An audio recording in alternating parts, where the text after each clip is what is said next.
San Diego home sales are down, even though prices are also down, but just slightly. Check out this listing for a home. This is in San Jose, California. It's 6 bedrooms, 3.5 bathrooms, 2,700 square feet.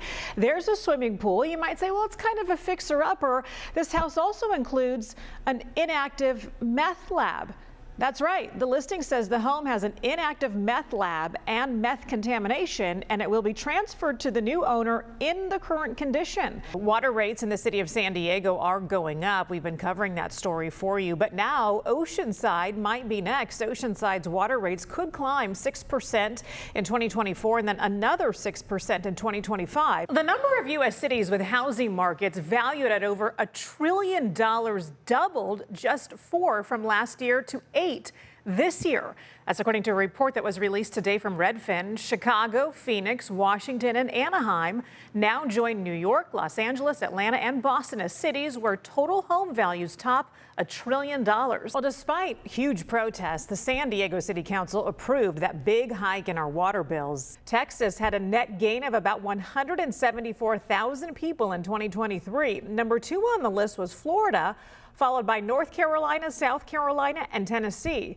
At the very bottom of the list was California. San Diego County's home prices are climbing at the fastest rate in the nation. This is according to new data just released by an S&P CoreLogic survey. Here in California, though, home sellers have always had the option to opt out of paying for the buyer's agent commission.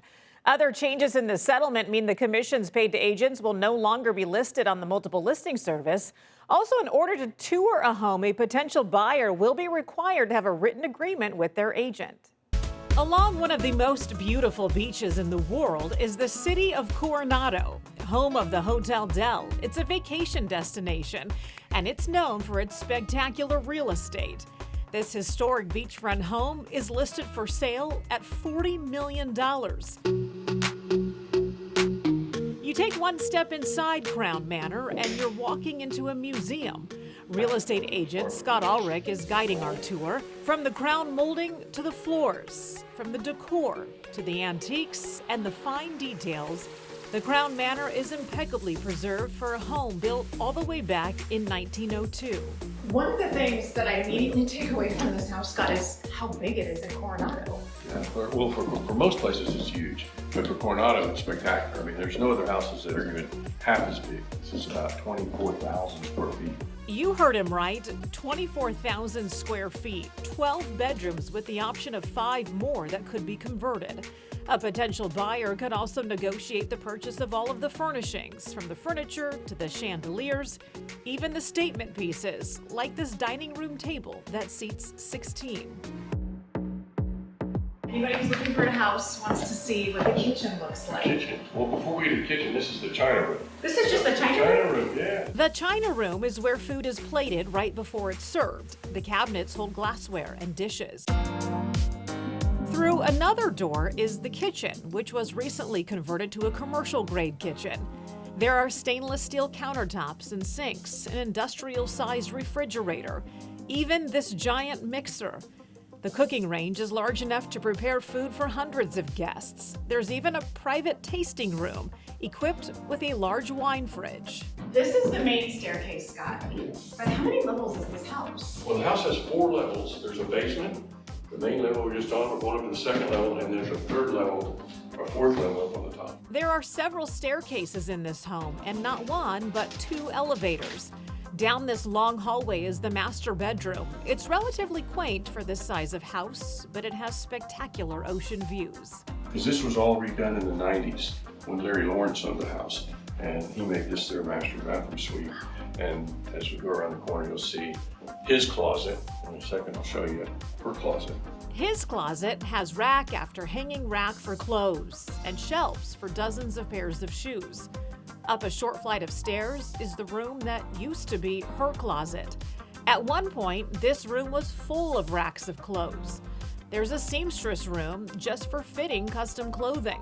And beyond the closet is a beauty salon equipped with 2 chairs, a massage or facial table, even a mini nail salon. Gosh, Scott, one of my favorite parts about this house was what we just saw. The beauty salon for women. But what about the guys? Well, there's some places for the guys. There's a pretty special place for the guys called the Man Cave. Come on in. This speakeasy was likely used during Prohibition. It now comes with a full-size bar, flat-screen TVs, and a piano. Then, with the push of a button, we're headed into one of the elevators. Let's go down to what you call the Clinton wing. Right here in these two guest bedrooms is where the Clintons stayed in the 90s during a visit to San Diego. Check out the wallpaper, which lines almost every bedroom in this house. And just one floor down, there's a sauna, a saltwater float spa, and a full-sized gym. A step outside reveals a private courtyard and pool surrounded by large shady trees. All of this sitting on a 27,000 square foot lot along Coronado's coveted Ocean Boulevard.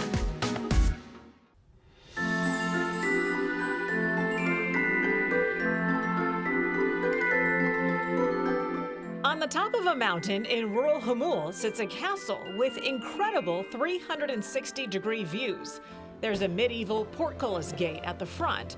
It drops down to keep intruders out, yet there is almost nothing and no one around for miles.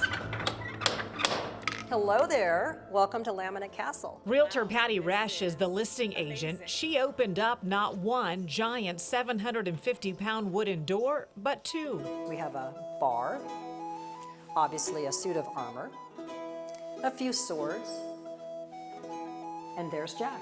Jack is the man seen in these portraits that still hang on the inside walls.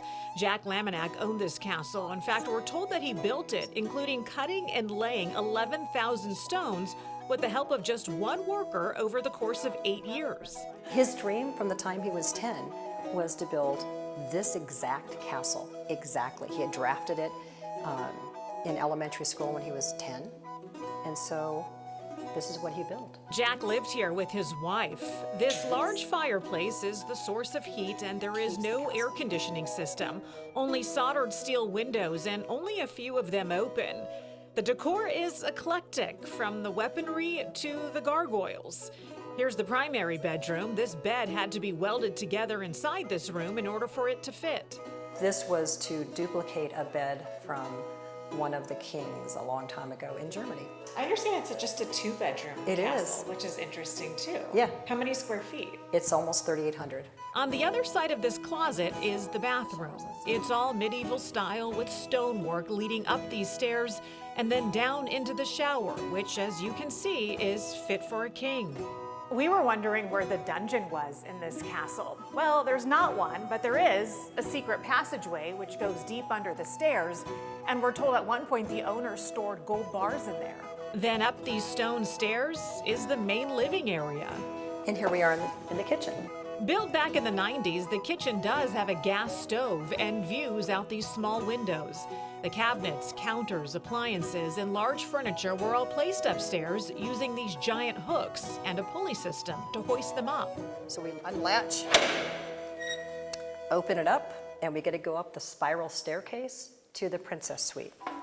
The narrow spiral staircase takes you up to the princess suite, the room Jack's wife called her own.